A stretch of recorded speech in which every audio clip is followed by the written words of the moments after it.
There's a small island overseas called Shangri-La. It is a paradise for the wealthy.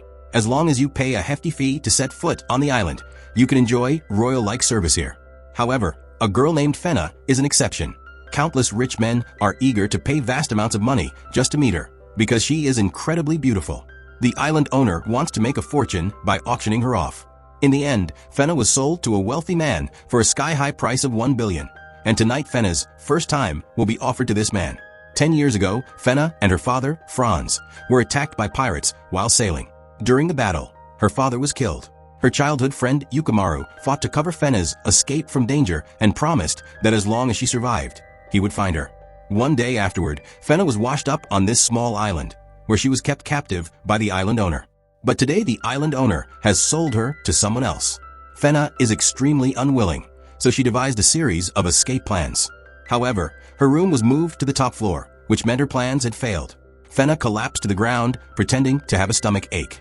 The man escorting her immediately saw through her little trick and decided to punish her a bit. At that moment, 2 elderly men broke through the window and swiftly knocked the men down. Fenna was both surprised and delighted to see the 2 old men, until she heard them address her as princess.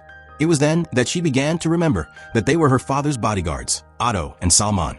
At that moment, the man on the floor grabbed Fenna's ankle and said, "Since you grew up on this island, you are destined to become someone else's plaything." Fenna angrily kicked him, and the group managed to escape outside. Meanwhile, the island's guards were searching frantically for them. Otto planned to act as bait to create an opportunity for the 2 of them to flee, but when he rushed outside, he discovered that the guards had already been knocked down. Unbeknownst to them, a group of mysterious masked figures had been secretly protecting them.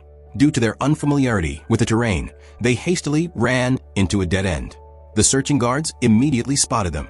Salman told Otto to take Fenna and escape first. He would stay behind to hold them off.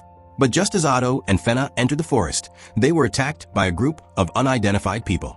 Otto was knocked down and Fenna was held captive by one of the men who had long coveted her beauty. Just then something strange happened. The man's companions were killed one by one. Then a masked man suddenly appeared and swiftly killed the man holding Fenna. Although the man wore a mask, his eyes were so familiar to Fenna. He was none other than Yukimaru, the one who had promised to find her 10 years ago. Just as Fenna tried to call out his name, he knocked her unconscious with a blow. When Fenna regained consciousness, she found herself on a boat with Salman and Otto. At that moment, the originally calm sky suddenly turned stormy and a strange island appeared before them. This island is called Goblin Island, and it is home to a group of wandering samurai. Seeing that Fenna and the others had safely arrived, the 7 samurai immediately returned to report to the village chief. This old man is the village chief, Sanada. Fenna asked him why he had brought her here. Sanada took out a crystal from his pocket. It was a crystal that Fenna's father had entrusted to Yukimaru before his death, and he had instructed Yukimaru to protect this crystal with his life. What secret lies within this crystal? Sanada and the others still have not been able to uncover. Fenna was curious as to why the village chief would save her. Sanada told her that Fenna's father had once helped them, and this island was a gift from her father given to them as a place of refuge to repay Fenna's father. He had been searching for Fenna all these years. Sanada believes that only Fenna can unlock the secret hidden in this crystal, but Fenna has no idea, as it was her first time seeing this crystal. The next morning, a girl named Karen took Fenna on a tour of the village on the island and introduced her to the masked figures who had rescued her. But to her disappointment, she did not see Yukimaru. That evening, Fenna sat alone in the pavilion holding the crystal in her hands. Suddenly, Yukimaru appeared beside her. Although Fenna appeared calm, she was actually extremely nervous inside. Finally, Fenna couldn't hold it in anymore. She spoke first, but whenever she was excited, she would talk a lot. Yukimaru had never been able to stand her talking too much since childhood. Every time, he would gently tap her on the head. Then they began to talk about the crystal. Fenna knew nothing about the secret of this crystal. She didn't understand why her father had taken her on such an adventurous journey 10 years ago. But Yukimaru felt that everything seemed to be connected to Fenna. Therefore, he believed that only she could unlock the mystery. Yukimaru's words made Fenna fall into deep thought. After returning to her room, Fenna made a firm resolution to complete the unfinished mission her father had started years ago. So she cut off her long hair as a symbol of her determination. After a night of deep reflection, Fenna finally remembered a sentence her father had said before he died 10 years ago. Go to Eden. Fenna thought that perhaps once she reached that place, she would be able to uncover the secret of the crystal. Sanada admired Fenna's courage, but he believed that her strength alone would not be enough. So Sanada summoned the 7 samurai who had rescued Fena earlier. Sanada ordered them to escort Fena all the way until the truth was revealed. The next day, they set sail to search for the so-called Eden. That day they arrived at the free city of Barbara. This was the place where pirates from all over the world gathered. Even the government and the navy could not interfere. Fena and her group went to the island to buy the necessary supplies. Once on the island, the group split up. Fena found that wearing a skirt was quite inconvenient, so the twin brothers Enju and Keed accompanied her to buy clothes. While shopping, they accidentally discovered an important clue. The crystals sold in this shop were very similar to the one Fena's father had. So Fena asked the shopkeeper about the origin of these crystals, but the shopkeeper replied that he would tell her where the crystals were made only if she agreed to drink with him. Enju and Keed decided to teach him a lesson, and after their harsh interrogation, they finally got the information out of the shopkeeper.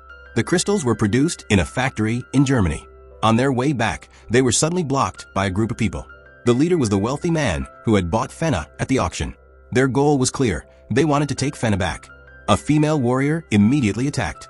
Although Enju and Keed were strong, they had no choice but to focus on defense to protect Fena. Meanwhile, Yukimaru, who had been fishing, rushed out when he heard from his companions that Fena hadn't returned. He quickly found Fena, who was being surrounded. Yukimaru charged into the crowd and took down 8 of the attackers. In an instant, Enju and Keed told him to take Fena and leave, while they would handle the rest. After Fena left, Enju and Keed unleashed their true strength. They easily defeated everyone. Yukimaru, carrying Fena on his shoulder, ran at full speed, but they were ambushed on the way. Yukimaru was shot in the arm. Once back on the ship, Fena helped him bandage his wound because the 3 of them had caused unnecessary trouble by being too playful. They were punished by the captain, but the wealthy man fared worse. Because he failed to capture Fena, he was thrown into the sea to be fed to sharks. It turned out he was just a puppet. The real mastermind behind everything was the man with blonde hair. He was the one who truly wanted to obtain Fena. After several days of sailing across the sea, Fena and her group finally arrived at their destination. This was the place where the crystal had been produced. But when they inquired at several shops, they were told that no one had seen such a crystal. Just as Fena was feeling disappointed, a sexy blonde woman walked up to them. The girl's name was Arya. When Arya learned that the secret hidden inside this crystal was of great importance to Fena, she decided to help them. Arya took them to find the village chief, as all crystals produced in the village were inspected by him. This old man named David was the village chief, and he was also Arya's grandfather. David carefully examined the crystal and confirmed that it was made in their village. He then used the code on the crystal to trace the order information from years ago. The crystal had been mined in France and processed here by the Saint Joan of Arc. These details were all correct. However, there was a problem with the timeline. Joan of Arc had been executed by burning at the stake in 1431, yet the production date of the crystal was 1436. This meant that the crystal was made 5 years after the death of Joan of Arc. Immediately, the atmosphere grew heavy and everyone fell silent. This clue was a major breakthrough in unraveling the mystery. Fena expressed her heartfelt thanks to Arya. They then immediately set off for their next destination, the original mining site in France. This abandoned quarry was the location where Fena's crystal had been mined. Upon entering, they discovered a temple inside. Further in was an underground quarry with skeletons and dead bodies scattered across the floor. They didn't walk far before they came to a fork in the road. Since everyone trusted Fena's intuition, they let her decide which path to take. At that moment, a memory suddenly flashed in Fena's mind. She quickly chose the path to the right. Following Fena's keen instincts, she led the group through many paths until they reached a stone door. Yukimaru was curious how she knew the way. Fena explained that she had been here before. Indeed, Fena's memory held many hidden things, and some memories were triggered by the environment she was in. With the memory that surfaced in her mind, Fena opened the stone door in front of them. Once inside, Makaba lit an oil lamp nearby, and the blue flames immediately illuminated the dark space. The group walked to a central device platform. Fena inserted the crystal into a slot, and they discovered that the crystal seemed to contain some sort of impurity. Then they remembered something the village chief had said. The crystal held something invisible to the naked eye. Sure enough, they found that the crystal contained several Roman numerals arranged in a neat line. After careful observation, they realized that these were coordinates for a specific location. At that moment, Fena seemed to hear someone calling her, so she went alone to her room. This was the very place where Joan of Arc had been buried. Suddenly, a hand covered Fena's mouth. Meanwhile, her companions noticed Fena was missing. As they prepared to search for her, a group of pirates suddenly appeared. The one-eyed woman was their leader, and her name was Grace. She took Fenna hostage and demanded that Yukimaru and the others hand over the coordinates they had just obtained. Grace knew that the coordinates led to Eden, with no other choice.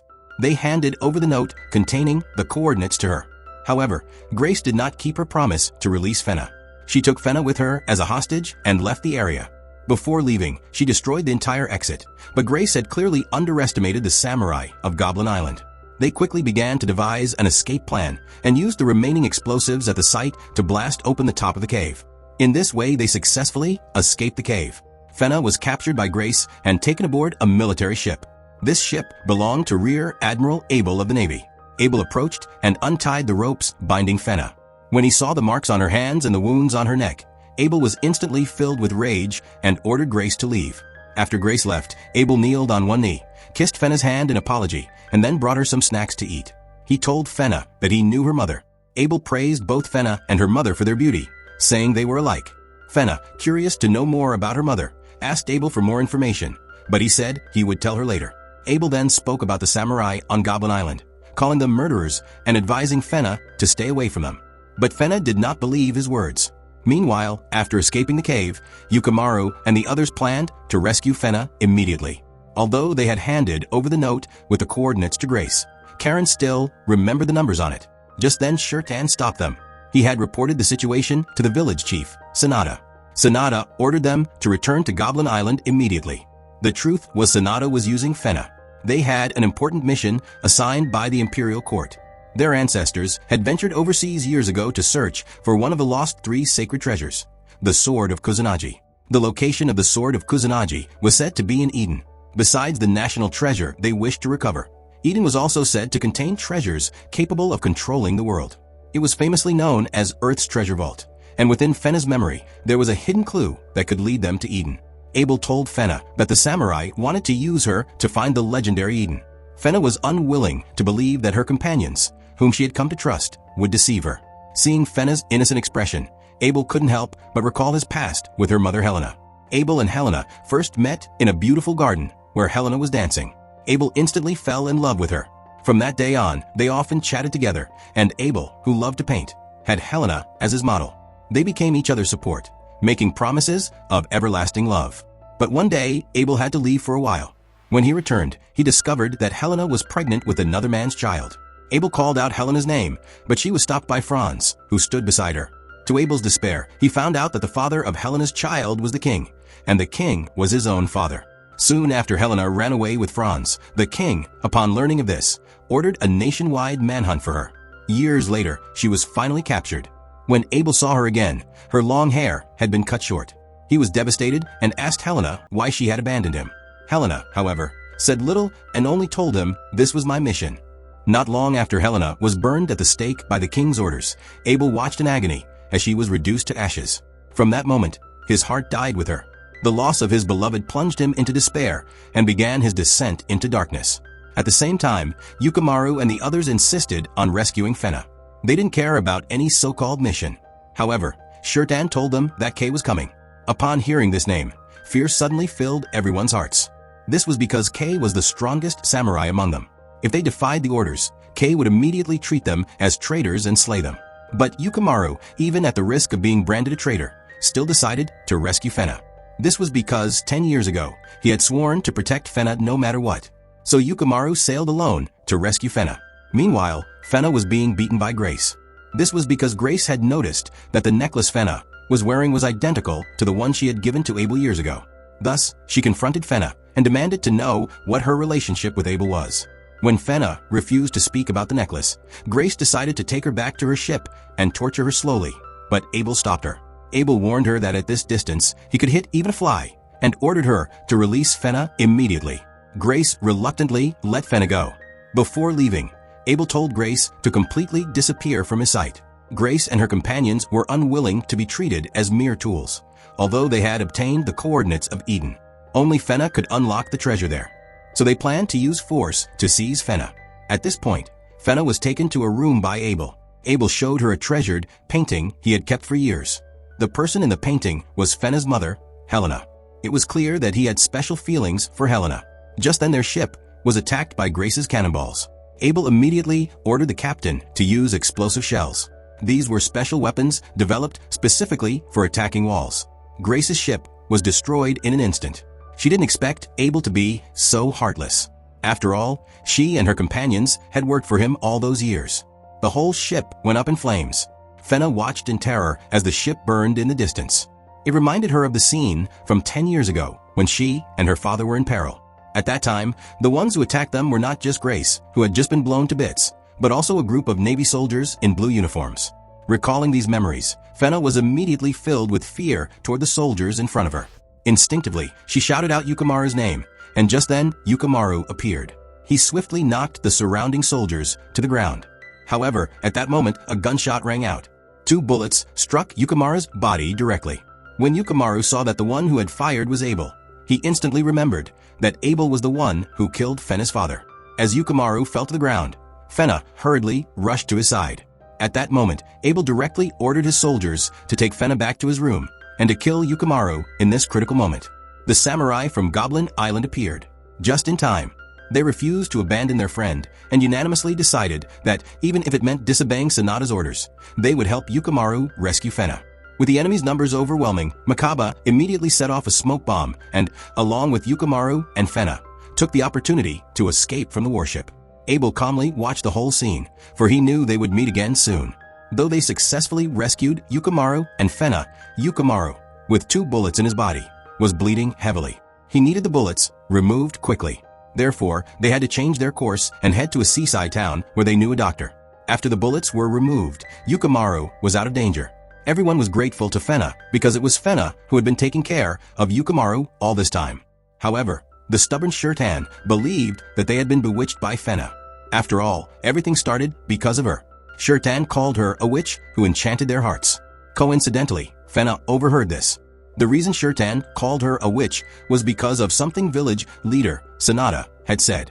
Sanada believed that Fenna might charm people's hearts just like her mother. Sanada had once seen how Abel went crazy over Fenna's mother. Thus, Sanada had specifically warned Shirtan that if his companions were enchanted by Fenna, he should kill her. Fenna couldn't believe that Shirtan would say such things, but Shirtan stated that they had disobeyed Sanada's orders to help Fenna. This clearly shows that Fenna has bewitched their hearts. Tsubaki intervened, calming the emotional Shirtan, saying that it was their own decision and they should not take their anger out on Fenna. In the evening, Fenna found Shirtan, who was still conflicted. Shirtan said he would kill her, but Fenna didn't believe he would hurt her. Besides, Shirtan had even taught her archery. He knew she was clumsy and slow to learn, but he patiently guided her. So Fenna didn't believe that such a gentle person could really bring himself to kill her. As she spoke, Fenna's emotions became more intense. The more agitated she became, the more she spoke. Unable to bear her rambling any longer, Shirtan walked over and pinched Fenna's face. When he saw her face squished from the pinch, he couldn't help but laugh. He finally understood why Yukimaru always tapped her on the head. It was because whenever Fenna got excited, she wouldn't stop talking. In the end, Shirtan was moved by Fenna's sincere words and decided to accompany her on her journey. Their next destination was the legendary Eden. After several days of sailing, they finally arrived at the coordinates.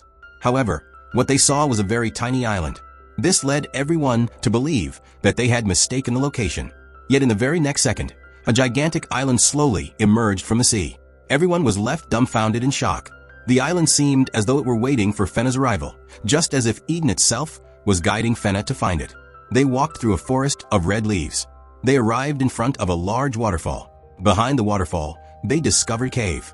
After coming out of the cave, what met their eyes was an ancient ruin. This magnificent sight shocked them once again. Since setting foot on the island, Fenna's intuition had become exceptionally keen. She felt as if she had been here before. Everything here was very familiar to her. Fenna led them to a gigantic stone gate. She simply gave a gentle push to the mechanism on the stone door, accompanied by a violent jolt. The enormous stone door automatically swung open for them. Upon entering, what met their eyes was an ocean of gold, and this was the legendary treasure. There were countless gold coins here and a variety of jewels. Shirtan went off on his own because he had a task entrusted to him by Sanada. Sure enough, in a hidden chamber, he found their nation's treasured artifact, the sword of Kusanagi Fenna. She led Yukimaru to a mysterious cave. When she saw the stage composed of grids before her, a flood of memories instantly surged in Fenna's mind. Fenna took off her shoes and armor and involuntarily began to dance on that stage. After Fena finished a dance, specific squares on the stage lit up in sequence, and immediately a row of gigantic steps appeared before Fena. The answer was right before their eyes. Fena took Yukimaru's hand, and together they stepped onto the stairs leading to Eden. Meanwhile, Abel also brought his army close behind Fena, and Yukimaru walked toward the stairs, and the view before them was like paradise. They hadn't walked far before. They saw a massive broken ark. Meanwhile, Fena's companions were engaged in combat with Abel's army. In order to prevent these naval forces from hindering Fena and Yukimaru, they resolved, with a determination to the death, to hold back this group of naval soldiers. Although the samurai from Goblin Island were extremely powerful, the enemy numbers were simply overwhelming. As these naval forces delayed them, Abel left on his own to search for Fena. At that moment, Fena was immersed in the scene before her. In the very next second, the sky suddenly underwent a dramatic change. Fena turned around to look and saw Abel walking directly towards her. At that moment, he had already fallen into madness. Even his eyes had turned red. At this moment, Abel mistook Fena for Helena, and he regarded Yukimaru as Franz, the one who had once taken Helena away. And Yukimaru and Abel swiftly clashed in battle. However, during the battle, Abel was momentarily distracted, and Yukimaru seized the chance to cut off one of his arms. And Abel also slashed Yukimaru's abdomen with a single strike. Seeing this, Fena immediately stepped in front of Yukimaru, but the crazed Abel wanted to kill even Fena. At that moment, a burst of flames suddenly erupted behind Abel. Then Helena's figure appeared amidst the flames.